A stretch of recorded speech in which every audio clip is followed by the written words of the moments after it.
नमः संस्कृताय। प्रिय छात्रों, मैं अपने चैनल संस्कृत शो में आपका स्वागत करता हूं। जैसा कि एक अनुवाद का क्रम हमने कल से शुरू किया है, आज उसी कड़ी में देखिए हमने आपसे बताया था कि 5 प्रकार आपको पढ़ने हैं: लट लकार, लोट लकार, विधिलिंग और लंग लकार और लिट लकार। तो उसी में कल हम लोगों ने वर्तमान काल पढ़ा था जिसे लट लकार कहा जाता है। आज हम लोग भविष्य काल पढ़ेंगे जिसे लिट लकार कहा जाता है संस्कृत में। तो लिट लकार देखिए 5 धातुएं आप अगर याद कर लेते हैं तो आपका ये हम ये तो नहीं कहेंगे कि सारी व्याकरण आपकी सारे अनुवाद बन जाएंगे, लेकिन अधिकतर जो आपके स्तर के हैं, इंटर के या अनुवाद जो साधारण अनुवाद हैं, तो वो आप बना सकते हैं, बन सकते हैं। लेकिन 5 प्रकार की धातुएं आपको जरूर याद करनी है। जो हम एक धातु कल पढ़ चुके हैं, पट की, पट का हमने लट लकार पढ़ा था, उससे फिर बताया था कि अन्य धातुएं कैसे चलेंगी। पट का लट लकार बताया था, उसके आधार पर कुछ धातुएं हमने लिखी थी और आपको हम चलाकर भी दिखाए थे कि किस प्रकार से चलेंगी। इसलिए आप एक धातु कम से कम जरूर याद रखें। आज पट धातु की ही दूसरी लकार जो है लिट लकार हम लोग पढ़ेंगे, जो कि संस्कृत में भविष्य काल की सूचक है। भविष्य काल किससे बनता है, जिसे इंग्लिश में फ्यूचर बोलते हैं, फ्यूचर इंडेफिनिट वगैरह। तो इसकी आप पहचान पढ़ रखे होंगे। इस काल के वाक्यों के अंत में गा गी गे इत्यादि, जैसे वह घर जाएगा, तुम पानी पियोगे, हम विद्यालय जाएंगे, वह निबंध लिखेगा, इत्यादि वाक्य आते हैं। तो ऐसे वाक्यों को हम लिट लकार से बनाते हैं। एक धातु हम लोग देख लेते हैं, फिर इसके बाद आगे अनुवाद कैसे बनाने वो भी देखते हैं। देखिए लिखा हुआ है पट धातु। देखिए आज हमने वो नहीं लिखा है, ये लाइन आप ध्यान रखना। ये जो पोर्शन है, ये पोर्शन जो है ये एक वचन का है, ये द्विवचन का है और ये बहुवचन का पोर्शन है। ठीक है, आज हमने नहीं लिखा, चलिए हम फिर से लिखे दे रहे हैं। एक वचन है और ये द्विवचन है और ये बहुवचन है। ठीक, रोज लिखना आवश्यक नहीं है, लेकिन जब आप रोज वीडियो देखेंगे तो आपको समझ में आ जाएगा। अब ये प्रथम पुरुष, ये मध्यम पुरुष और ये उत्तम पुरुष की लाइन है, यानी कि ये वह वाली लाइन है, ये तुम वाली लाइन है और ये मैं वाली लाइन है, और ये नाम की भी लाइन है। अगर कोई नाम है तब भी ये लगेगा। ठीक है, तो रूप इसके देखते हैं एक बार। इसके रूप जैसे कल आप पठन पढ़ रहे थे, उसी प्रकार से इसमें चा बढ़ जाता है। कैसे पढ़ते हैं इसमें? पठिष्यति, पठिष्यतः, पठिष्यन्ति, पठिष्यसि, पठिष्यथः, पठिष्यत्, पठिष्यामि, पठिष्यावः, पठिष्यामः। तो इसमें कहीं स्या बढ़ गया। जैसे आपने वर्तमान काल की धातु याद की थी, पठति, पठतः, पठन्ति, तो इसमें क्या हो जाएगा? पठिष्यति, पठिष्यतः, पठिष्यन्ति, बस इतना ही बढ़ गया। फिर क्या था? पठसि, पठतः, पठन्, तो पठिष्यसि, पठिष्यथः, पठिष्यत्। फिर उसमें था पठामि, पठावा, पठामा, तो इसमें क्या हो जाएगा? पठिष्यामि, पठिष्यावः, पठिष्यामः। बस इतना थोड़ा सा माइनर सा अंतर है। माइनर सा अंतर, इसको आप ध्यान रखना। ये लकार भी वैसे ही चलेगी, अगर आप एक याद कर लेते तो ये भी वैसे ही लगभग में जो भविष्य काल की धातु है ये भी इसी प्रकार से चलेगी। इसका अर्थ होता है गा कीजिए। जैसे वह पढ़ेगा, वे दोनों पढ़ेंगे, वे सब पढ़ेंगे, तुम पढ़ोगे, तुम दोनों पढ़ोगे, तुम सब पढ़ोगे, और मैं पढ़ूंगा, हम दोनों पढ़ेंगे, हम सब पढ़ेंगे। इसका अर्थ ये है, भविष्य काल की सूचक है। तो अब देखिए, अब इसका कुछ एक दो अनुवाद बनाते हैं, फिर आगे देखते हैं इसमें क्या हो रहा है। देखिए जैसे लिखा हुआ है, वह पत्र पढ़ेगा, वह पत्र पढ़ेगा। अब देखिए वह के लिए हमको कौन सा यूज करना है? सह। वह के लिए हमको सा यूज करना है, तो हम सा लिख लेते हैं। सा माने वह किसको पढ़ेगा? पत्र को। तो पत्र की द्वितीय लग जाएगी पत्रम, हो गया पत्रम, सा पत्रम। अब यहाँ पर पढ़ेगा, इसका मतलब आपने गा देख लिया, इसका अर्थ हो गया कि ये फ्यूचर का है, अर्थात लिट लकार का है। तो यहाँ पे क्या करना है आपको? सा की लाइन ऊपर वाली है, देखिए साह तव ते, तो सा, चूंकि यहाँ पर सा लगा है इसलिए ये धातु लगेगी, क्या लग जाएगा? सा पत्रम पठिष्यति। ठीक, सा पत्रम पठिष्यति। तो इस प्रकार की धातु यहाँ पर ये ऐसे सेंटेंस बनेगा। अगर यहाँ पर हम दो वचन कर ले तो वे दोनों पत्र पढ़ेंगे, वे दोनों पत्र पढ़ेंगे, तो क्या हो जाएगा? वे दोनों की संस्कृत हमको लगानी है, तो क्या होती वे दोनों की संस्कृत? तव। अब देखिए दोनों की अलग से नहीं लगानी है, वे दोनों की संस्कृत पहले से बनी हुई है। सा तव माने वे दोनों, तो क्या लगाना है? तव। और फिर क्या करना है? पत्र को पढ़ेंगे, इसलिए पत्रम, और पढ़ेंगे। अब देखिए सा के बाद तव आता है, तो तव के लिए हमने ये पठिष्यता इसको सिक्योर कर, तो पठिष्य यहाँ पर पठिष्यता देखिए, चूंकि तो द्विवचन है तो इसके साथ द्विवचन की ही क्रिया लगेगी। अगर कर्ता एक वचन का है तो क्रिया भी एक वचन की लगेगी। जैसे कि सह एक वचन था इसलिए उसके संग पठिष्यत लगा, लेकिन वे दोनों है तो दो वचन है, तो दो वचन के संग दो वचन की ही क्रिया लगेगी, अर्थात पठिष्यता लगेगा यहाँ पर पठिष्यता। तव पत्रम पठिष्यता। अगर क्रिया कर्ता बहुवचन का होगा, अगर कर्ता बहुवचन का होगा, जैसे वे, अगर कर्ता बहुवचन का होगा तो क्रिया भी बहुवचन की ही लगेगी। जैसे वे पत्र पढ़ेंगे, वे पत्र पढ़ेंगे। अब देखिए वे की संस्कृत क्या होती है, ते। चूंकि आप थोड़ा कर्ता जरूर याद कर लीजिए, कर्ता के बगैर नहीं बन पाएगा, तो वे होती है ते, और पत्र की पत्रम, और पढ़ेंगे। अब देखिए वे पत्र पढ़ेंगे, तो यहां पर देखिए ते, अब कर्ता बहुवचन का है तो पठिष्यन्ति लगा देंगे, पठिष्यन्ति। ठीक है। इसी प्रकार से अगर कर्ता मान लीजिए मध्यम पुरुष एक वचन का है तो क्या लगाएंगे, तुम पत्र पढ़ोगे, पत्र पढ़ोगे, तुम पत्र पढ़ोगे। क्या करेंगे, तुम की संस्कृत क्या होती है, तुम लिख लेंगे, तुम पत्रम पठिष्यसि, पठिष्यसि। तो देखिए कहने का अर्थ यह है, हम आपको यह समझाना चाह रहे हैं, क्रिया कोई भी हो, कर्ता कोई भी हो, इस बात का आपको ध्यान रखना है कि कर्ता जिस वचन का होगा, क्रिया भी उस वचन की ही लगेगी। अगर कर्ता एक वचन का है तो क्रिया एक वचन की लगेगी, अगर कर्ता बहुवचन का है तो क्रिया भी बहुवचन की लगेगी। कर्ता अगर मध्यम पुरुष एक वचन का है तो क्रिया भी मध्यम पुरुष एक वचन की होगी। कर्ता अगर उत्तम पुरुष एक वचन का है, अर्थात ये जो लास्ट वाला है, कर्ता अगर उत्तम पुरुष एक वचन का है तो क्रिया भी उत्तम पुरुष एक वचन की लगेगी। अगर बहुवचन का है, अगर उत्तम पुरुष बहुवचन का है तो उत्तम पुरुष बहुवचन की क्रिया लगेगी। उत्तम पुरुष द्विवचन का है तो उत्तम पुरुष द्विवचन की क्रिया लगेगी।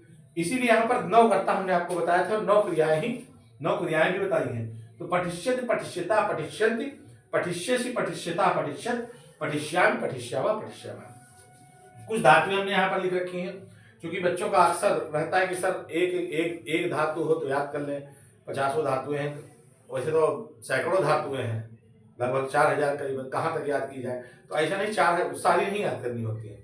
कल हमने बताया था तरीका कि एक आप वर्तमान काल की अगर याद करते हैं लेट लकार की, तो अधिकतर धातुएं उसी प्रकार से चलती हैं। इसी प्रकार से इसमें भी है, अगर आप एक भविष्य काल की, जिसको लिट लकार बोला जाता है, अगर आप एक याद करते हैं तो उससे मिलती जुलती धातुएं, हो सकता है किसी में थोड़ा बहुत डिफरेंस हो, कुछ धातुओं में होता भी है, लेकिन अधिकतर धातुओं में ऐसी चलती है। देखिए यहाँ पर हमने लिखा है भू धातु। भू माने क्या होता है, भू माने होता है होना, होना, भू माने होना।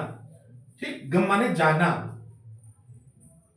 दा माने देना, हस माने हंसना, खाद माने खाना, और पा माने पीना।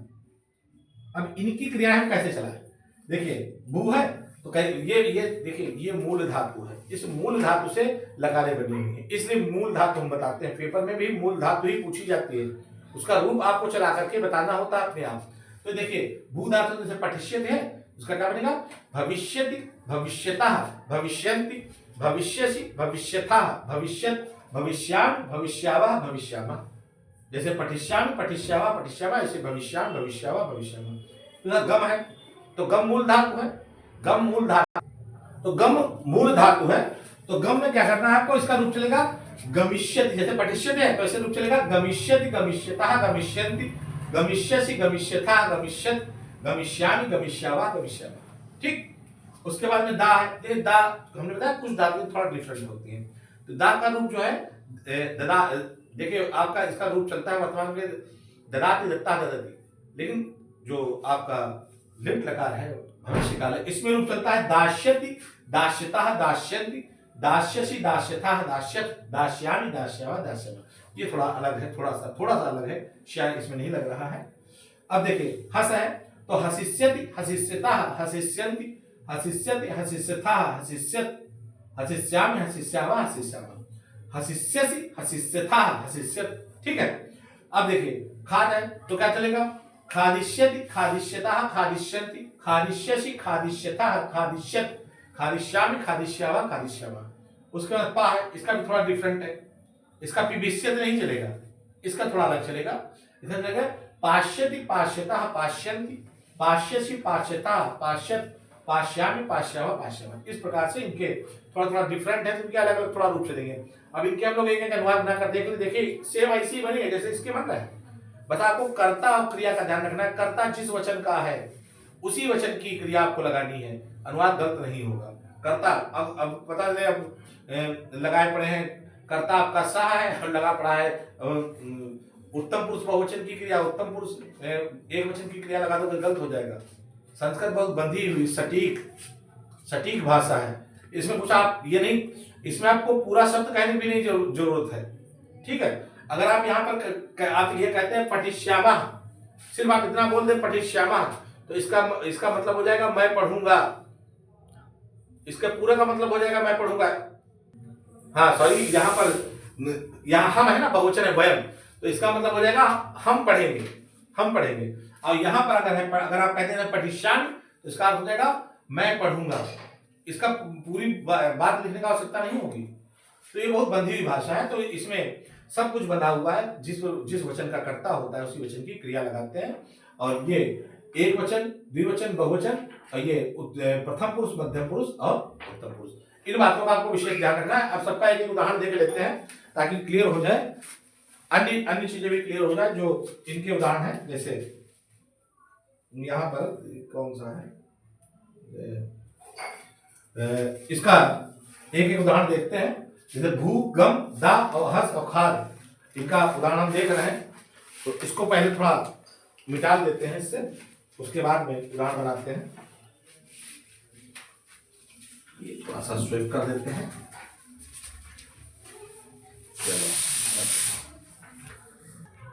तो कुछ उदाहरण के माध्यम से जो लकारें हमने लिख रखी हैं, यहाँ पर धातु में लिख रखी हैं, इनके एक एक उदाहरण भी देख लेते हैं ताकि क्लियर हो जाए। अब देखिए लिखा हुआ भू, भूमन्य होना, तो इसमें क्या, जैसे कार्य होगा, ठीक, कार्य होगा। देखिए ये भी फ्यूचर का है, कार्य होगा, तो इसमें हम क्या कर सकते हैं, कार्य होगा। इसको हम क्या करें, कार्य की कार्यम कर लीजिए, कार्यम। होने की क्या हुई, देखिए कार्य इसी में आएगा, सावधान में आएगा, तो कार्य क्या होगा, पठिष्यति क्या हो जाएगा, भविष्यति, कार्यम भविष्यति, कार्यम भविष्य, ठीक। इस भाई जैसे पठिष्यत था वैसे ही भविष्य हो गया। दूसरा गम, तो मैं घर जाऊंगा, मैं घर जाऊंगा, ठीक है। अब यहां पर हमको क्या करना है, मैं घर जाऊंगा, तो मैं के लिए आपको अहम शब्द का यूज करना है, अहम। घर की हो गए गृहम। अब एक जाऊंगा, तो आप थोड़ा इसको पढ़िए पहले, पठिष्यति, पठिष्यता, पठिष्यन्ति, तो गमिष्यत, गमिष्यता, गमिष्यन्ति, पठिष्यसि, पठिष्यता, पठिष्यन्ति, तो गमिष्यसि, गमिष्यता, गमिष्यत। फिर क्या हो जाए, पठिष्यामि, पठिष्यावा, पठिष्यामा, तो गमिष्यामि, गमिष्यावा, गमिष्यामा।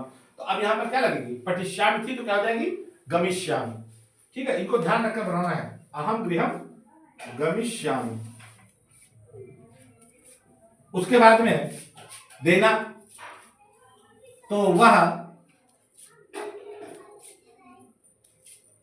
पेन देता है, वह पेन देता है।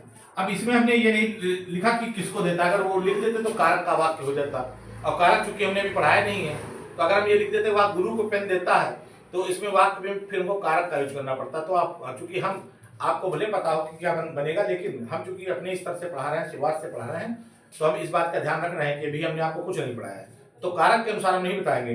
अगर हम यहाँ पर कहते वह गुरु को पेन देता है, तो उसमें संप्रदाय चतुर्थी से फिर जो चतुर्थी लगानी पड़ती तो आप कंफ्यूज हो जाते, इसलिए वह पेन देता है, तो क्या हो जाएगा, वह की संस्कृत होती है सह, और पेन की कलमम, कलमम। देने की क्या होती है, तो हमने भी बताया था, दास्यति, दास्यता, दास्यति, सा कलमम, ये भा नहीं मां है, कलमम दास्यति, ठीक, सा कलमम दास्यति। उसके बाद हंसना, तुम हंसते हो, अरे थोड़ा सा गड़बड़ हो गया, यहां पर देगा, देता है नहीं, देगा होगा, क्योंकि फ्यूचर पढ़ रहे हैं ना हम लोग, फ्यूचर लिट लगा है, इसलिए वह पेन देगा, देगा है नहीं, देगा, वह पेन देगा, तो सा कलमम दाश्यति। इसके बाद में अब हंस का उदाहरण देख लेते हैं। तो हंस का उदाहरण देखने के लिए थोड़ी जगह ब्लैंक करनी पड़ेगी हमको। यहाँ पर इसको आप नोट कर लेना अगर चाहना तो यहाँ पर अब देख लीजिए, यहाँ पर अब कौन सा ले लें, ये ले लेते हैं, वे हंसेंगे, वे हंसेंगे, वे हंसेंगे। तो वे की संस्कृत क्या होती है, वे की होती है ते, और हंसने की क्या होती है, हसिष्यति, हसिष्यता, हसिष्यन्ति, हसिष्यन्ति, ते हसिष्यन्ति, हसिष्यन्त हो जाएगा। उसका खाना, खान माने खाना, तुम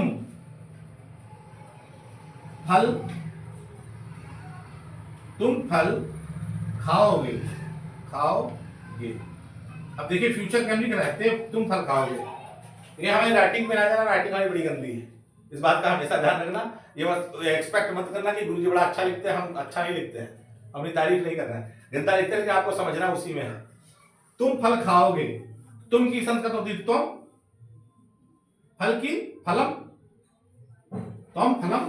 अब आप यहां पर देखिए खादिष्यति, खादिष्यता, खादिष्यंत, खादिष्यस, तो यहां पर पठिष्यत था तो खादिष्यस हो जाएगा, यहां पर खादिष्यति, खादिष्यसि, तुम फलम खादिष्यसि। उसके बाद में पा बचा, अब पीने में जैसे वह जल पिएगा, पिएगा, तो क्या हो जाएगा, सा, वह की सा हो गई, जल की जलम हो गई, जलम। अब पीने की क्या होती है, पाश्यति, पाश्यता, पाश्यत तो वह था, इसलिए यहां पे पाश्यत कर दीजिए, पाश्यत, वह का रूप थोड़ा अलग चलता है, पाश्यति, पाशिष्यत नहीं होगा, सा जलम पाश्यत। तो इस प्रकार से आप अगर अनुवाद को समझना चाहते हैं, लिखना चाहते हैं, तो एक एक करके आप धातु पढ़ते जाइए और उसके अनुवाद की रोज प्रैक्टिस करते जाइए। धीमे धीमे अनुवाद, जब सिंपल अनुवाद आपको आ जाएंगे तो उसके बाद में फिर आपको कारक वाले अनुवाद या थोड़ा कठिन वाले अनुवाद भी आने लगेंगे। लेकिन शर्त यही कि पहले आपको कम से कम 5 लकारें आनी चाहिए, 5 लकारें आनी चाहिए, और कर्ता आने चाहिए, सात होते तम युवाम यूयम अहम आवाम, इतने कर्ता आने चाहिए। उसके बाद आप अनुवाद बना सकते हैं, साधारण अनुवाद। लेकिन अगर थोड़ा कठिन, जैसे गंगा हिमालय से निकलती है नहीं, कवियों में कालिदास श्रेष्ठ है, वह माता से प्रेम करता है, वह हरि मुक्ति के लिए हरि का भजन करता है, नदी एक कोस तक टेढ़ी है, गांव के चारों ओर वृक्ष हैं, इस प्रकार के अनुवाद अगर आपको बनाने तो कारक से बनेंगे। सिंपल अनुवाद में वो नहीं आते हैं, वो कारक के अनुवाद हैं, उसके लिए आपको कारक पढ़ना होगा। तो हम 5, देखिए आज हमने दूसरी लकार पढ़ाई है, जब 5 लकारें पढ़ा लेंगे आपको, तब तो फिर हम कारक शुरू करेंगे। कारक के आधार, उसके कुछ सूत्र होते हैं, उस आधार पर आपको कारक पढ़ने हैं, सूत्र के अनुसार पढ़ने हैं, तो आपके अनुवाद तभी सही बन पाएंगे। तो तब तक के लिए आप एक एक जो हम लकार पढ़ा रहे हैं, एक एक लकार जो हम पढ़ा रहे हैं, इसको आप पढ़ते रहिए और इसको याद करते रहिए। जो धीमे धीमे देखिए, एक एक दिन का खाना एक एक दिन खाया जाता है, अगर हम कहें उसी प्रकार से एक एक दिन की पढ़ाई एक एक दिन ही की जाती है। अगर आप महीने भर की पढ़ाई एक साथ करेंगे समझ में कुछ नहीं आएगा, इसलिए आप रोज पढ़ते जाइए, रोज समझते जाइए, तो आराम से समझ में आएगा। जैसे खाना रोज खाते रोज हजम हो जाता है, और हफ्ते भर का खाना एक साथ खा ले तो पेट खराब कर देगा, हजम भी नहीं होगा, ना शरीर में लगेगा, उससे ज्यादा दस्त और लेटरिन आना शुरू हो जाएंगे तो तबीयत बिगड़ जाएगी। इसी प्रकार से जो आपकी मेमोरी है, जब महीने भर की पढ़ाई एक साथ करते तो हैंग कर जाती है, तो पागलों की तरह फिर लड़के घूमना शुरू कर देते हैं कि क्या करें, कुछ समझ नहीं आ रहा। तो रोज की रोज पढ़ाई रोज करनी, इसलिए रोज आपको एक लकार याद कर लेनी है, बहुत कठिन नहीं, 5 ही है, 5 आप याद कर लीजिए। वैसे हैं तो 10, लेकिन 5 आपको पढ़ लेनी है, जिससे आपका काम चल जाएगा। 10 अभी नहीं पढ़नी है आपको, थोड़ा ऊंचे स्टैंडर्ड पे है, तो आप रोज एक एक लकार याद कर लीजिए। और आपके लिए एक श्लोक भी आज हम सुनाएंगे कि हाँ, एक श्लोक है, परीक्षा से संबंधित श्लोक है। देखिए लिखा हुआ है, उद्यमेन हि सिद्ध्यन्ति कार्याणि ना तो मनोरथ है, नहीं सुप्तस्य सिंहस्य प्रविशन्ति मुखे मृगा। देखिए अगर आपको कोई जीवन में कार्य करना है, आप कुछ बनना चाहते हैं, आप किसी चीज की तैयारी करना चाहते हैं, या आपको कुछ बड़ा करना है, तो उसके लिए आपको छोटा छोटा प्रयास करना चाहिए। ऐसा नहीं कि जैसे आपको मिलीनियर बनना है तो कहते हम मिलीनियर एकदम से कैसे बन जाए, मिलीनियर नहीं बनेंगे एकदम से। उसके लिए छोटी छोटी बचत करनी है, छोटा छोटा कार्य करना है, छोटी छोटी अपने स्टेप टू स्टेप आगे बढ़ना है। एकदम से कोई कुछ नहीं बनता है। आप किसी का भी जीवन देख लीजिए, कोई जो है अरबपति, हालांकि आप तो पैदा हो जाते हैं, किसी अरबपति घर में पैदा हो जाता है अरबपति हो गए, लेकिन जो शुरुआत से बने हैं, आप किसी की हिस्ट्री देखिए तो एकदम से अरबपति नहीं हुए, सिस्टम से काम किया है, सिस्टम से काम करते करते आगे बढ़ते गए और धीमे धीमे, चाहे वो अंबानी हो, चाहे जो भी हो, चाहे टाटा इत्यादि जो है, ये ऐसा नहीं कि ये बहुत लखपति आए थे, ये वहां से पर्शिया से भाग करके यहाँ रतन टाटा का परिवार आया था। एक जहाज में आया था अपनी जान बचाने के लिए, चूंकि मुस्लिम आक्रमणकारी वहाँ हमला कर दिए थे, अपनी जान अपना धर्म ना खोए, इसलिए वहाँ जान बचा करके बेचारे एक नाव में बैठ कर इनका पूरा परिवार आया था रतन टाटा का। तो ऐसा तो है नहीं कि वहां से सोने के बोरे लेकर के आए थे जहां करके टाटा इंडस्ट्रीज खड़ी कर दी, नहीं, बहुत गरीबी झेलते झेलते धीमे धीमे प्रयास करते करते आगे बढ़े, आगे आगे आगे बढ़ते बढ़ते धीमे धीमे आज सभी लोग जानते हैं रतन टाटा, या टाटा, अगर रतन नहीं जानते तो टाटा का नाम तो सभी लोग जानते हैं ना। तो ऐसे अगर आपको कुछ बड़ा करना है तो उसके लिए प्रयास करना चाहिए। तो संस्कृत में इसीलिए लिखा उद्यमेन ही सिद्धिं कार्याणि, प्रयास करने से, मेहनत करने से कार्यों में सफलता मिलती है, ना तो मनोरथ है, केवल मन में सोचने से कोई सफलता नहीं मिलती है। उसके लिए प्रयास भी करना चाहिए। जैसे आपको 10 किलोमीटर चलना है तो कम से कम आप सोचे ना खाली कि 10 किलोमीटर जाएंगे, 10 किलोमीटर जाएंगे, कैसे जाएंगे, धीमे धीमे चलना शुरू करिए। और चलने का मतलब अर्थ ये है कि जब आप चलते हैं तो एक कदम जितना चलते हैं तो 10 किलोमीटर में से कुछ मीटर कम हो गए, फिर और मीटर, फिर किलोमीटर कम हो गया, ऐसे 2 किलोमीटर, 4 किलोमीटर, 8 किलोमीटर, फिर 10 किलोमीटर पहुंच जाएंगे। आप सिर्फ सोचेंगे ही कि हमको जानना है तो कैसे पहुंच पाएंगे। इसलिए कहा गया नहीं सुप्ता से सिंगन से, सोते हुए शेर के मुंह में स्वयं हिरन गुन्नैया आकर के नहीं घुसता कि आपको खा लो, उसको भी इसको पकड़ने के लिए प्रयास करना पड़ता है, मेहनत करनी पड़ती है। इसलिए आपका जो भी लक्ष्य है उसे अगर पूरा करना चाहते हैं तो मेहनत करें। अगर आप परीक्षा में टॉप करना चाहते हैं तो उसके लिए मेहनत करें, रोज पढ़ें, अच्छे नोट्स तैयार करें। ठीक है, इन्हीं बातों के संग अपनी बात को पूरा करते हैं और कल हम इन अनुवाद के नियम में किसी नए वीडियो के संग मिलते हैं। तब तक के लिए धन्यवाद।